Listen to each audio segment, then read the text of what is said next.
Sir okay sir. అందరికీ నమస్కారం.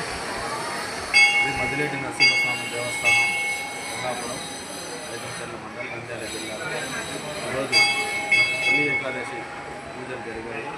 ఈ సందర్భంగా భక్తులందరికీ స్వామివారి భక్తులకి మరియు ప్రజలందరికీ తొలి ఏకాదశి శుభాకాంక్షలు.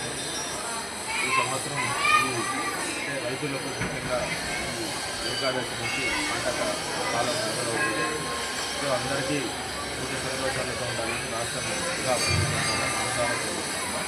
భక్తులందరూ ఈరోజు వచ్చి స్వామివారి దర్శించాలని కోరుకుంటున్నాం. Thank you.